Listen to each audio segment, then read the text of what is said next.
playThe Pit Stop Was Alonso on for podium 147. Gow and Craig Scarborough tackle your questions after the Singapore Grand Prix.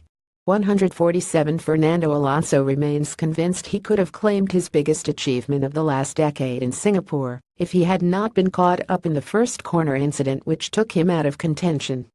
Alonso made a lightning start from 8th on the grid at Marina Bay and watched the front three, Sebastian Vettel, Max Verstappen and Kimi Räikkönen, make contact on the run down to turn 1.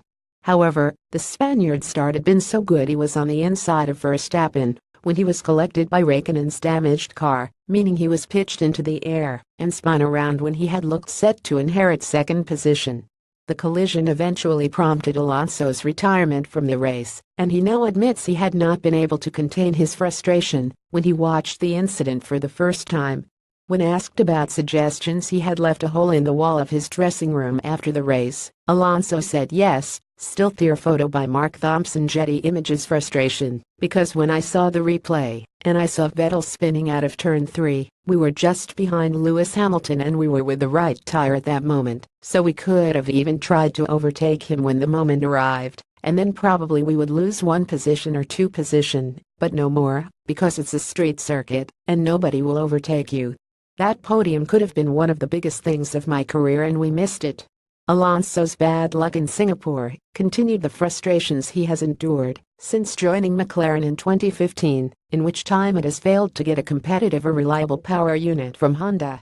With such a big result on the table at Marina Bay, Alonso admits the outcome was hard to stomach. Yeah, definitely it was another frustrating time. Sometimes we are slow, and we are uncompetitive, and we can't do anything like Spa and Monza.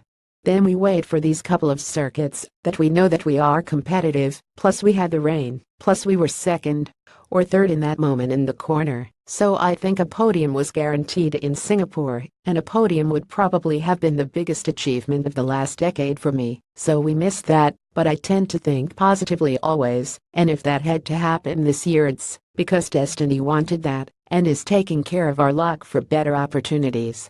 Fernando Alonso felt he should have scored his first podium since 2014 in Singapore. Lars Barron. Getty Images. Alonso thinks his current struggles are proof a change in fortunes is on the horizon. I believe that things happen because they have to happen. I really think that all the things that happen in a race or happen in a championship or in your life there is maybe a reason behind them, and that reason is because better times are coming. I prefer to think that way. Ahead of this weekend's Malaysian Grand Prix, Honda confirmed the engine Alonso used in Singapore survived the crash and did not require a change, meaning he is not currently facing any grid penalties for Sunday's race.